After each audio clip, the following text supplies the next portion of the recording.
Bismillahirrahmanirrahim.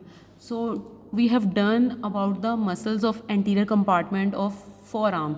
Now we have to do its vasculature. Very important. Radial artery and ulnar artery. ठीक है, arterial supply of forearm हम पढ़ने लगे हैं आज. ठीक है, so radial artery and ulnar artery have you have studied before. ठीक है कि आपकी brachial artery दो में डिवाइड होती थी. एक आपकी अल्नर थी जो मीडियल साइड पे थी और एक आपकी रेडियल आर्टरी थी जो आपकी लेटरल साइड पे थी. ठीक है, सो क्यूबिटल फोसा में इनका बिगनिंग है. ठीक है, at the level of neck of radius. ठीक है, और दो ब्रांचेस निकलती थी रेडियल एंड अल्नर. ठीक है, अब इसका कोर्स हम स्टार्ट करने लगे हैं. सो कोर्स में अपर 1/3 है, मिडल 1/3 है एंड लोअर 1/3 है. जो अपर 1/3 है वो जब रेडियल आर्टरी यहाँ से आएगी तो उसको कौन सा मसल कवर करेगा, रैप करेगा, ब्रेकियोरेडियलिस मसल. ठीक है, मिडल 1/3 में क्या होगा, रेडियल नर्व उसके लेटरल साइड पे होगी रेडियल आर्टरी के. ठीक है, हमने वैन सीक्वेंस पढ़ा था, वेन आर्टरी एंड नर्व. ठीक है, तो लेटरल साइड पे आपकी क्या आ जाती है, नर्व. ठीक है, पहले वेन आती है, फिर आर्टरी आती है और फिर नर्व होती है. ठीक है, मीडियल टू लेटरल. ठीक है, फिर लोअर 1/3 में आएंगे तो इसको कौन रैप करेगा, इसको कवर्ड कौन करेगा, स्किन एंड सुपरफिशियल फेशिया. ठीक है, and between the tendons of ब्रेकियोरेडियलिस and flexor कार्पाई radialis medially. ठीक है, तो लोअर 1/3 में इसका ये कोर्स आ जाता है. उसके बाद रेडियल आर्टरी हैंड में चली जाएगी, फोरआर्म से निकल के. ठीक है, हैंड में चली गई और हैंड में क्या करेगी, ये एनाटॉमिकल स्नफ बॉक्स में एंटर हो जाएगी. We will discuss it well, anatomical snuff box. ठीक है, फिर उसके बाद ये कुछ ब्रांचेस देती है. ठीक है, अब मस्कुलर ब्रांचेस नाम से पता लग रहा है कि ये मसल्स को सप्लाई करेगी, जितने भी हमने मसल्स पढ़े हैं. ठीक है, सुपरफिशियल एंड डीप मसल्स पढ़े हैं. ठीक है, नेक्स्ट आपकी क्या आ जाती है, रेडियल रिकरेंट आर्टरी. ठीक है, तो रेडियल रिकरेंट आर्टरी किस में पार्टिसिपेट करेगी, एनास्टोमोसिस अराउंड एल्बो जॉइंट. ठीक है, हमने कहा था रेडियल रिकरेंट जो है वो रेडियल कोलैटरल आर्टरी के साथ पार्टिसिपेट करेगी और एनास्टोमोसिस अराउंड एल्बो जॉइंट में पार्टिसिपेट करेगी. Next is the palmar carpal branch and the dorsal carpal branch. And palmar carpal branch, अब रेडियल आर्टरी ने भी पाल्मर कार्पल ब्रांच देनी है और जो आपकी अल्नर आर्टरी है उसने भी पाल्मर कार्पल ब्रांच देनी है. इन दोनों ने आपस में एनास्टोमोस करना है. नेक्स्ट इसी तरह डोर्सल कार्पल ब्रांच है, जो रेडियल आर्टरी है उसने भी डोर्सल कार्पल ब्रांच देनी है और जो अल्नर आर्टरी है उसने भी डोर्सल कार्पल ब्रांच देनी है और इन दोनों ने आपस में एनास्टोमोस करना है. Next is the superficial Palmer branch.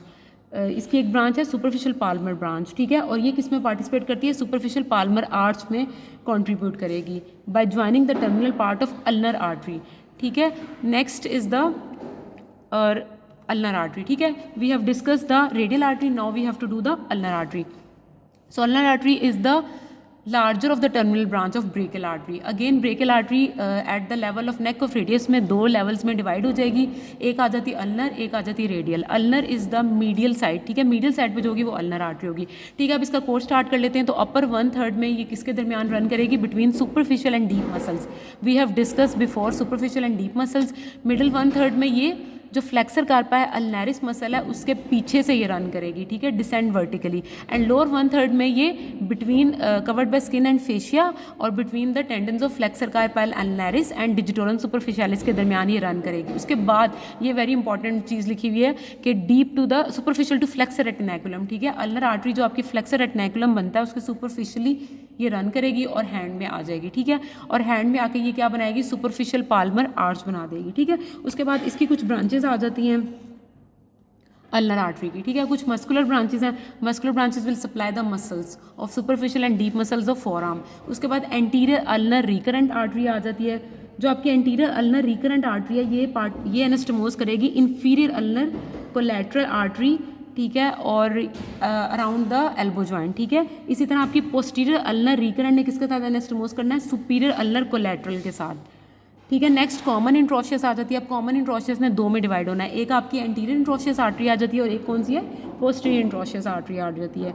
ठीक है, anterior interosseous artery will give further 3 branches. ठीक है, one is the nutrient artery, median artery and कुछ मस्कुलर ब्रांचेस देती है. और posterior artery, posterior interosseous artery क्या सप्लाई, कौन सी ब्रांच देगी, इंट्रोशियस रिकरेंट ब्रांच देगी. ठीक है, और ये एनास्टोमोस करेगी अराउंड रिस्ट जॉइंट. और उसके अलावा कुछ पाल्मर और डोर्सल कार्पल ब्रांचेस भी हैं. ठीक है, so this is all about the vasculature of forearm. I hope you understand the lecture. Okay, good luck, अल्लाह हाफिज़.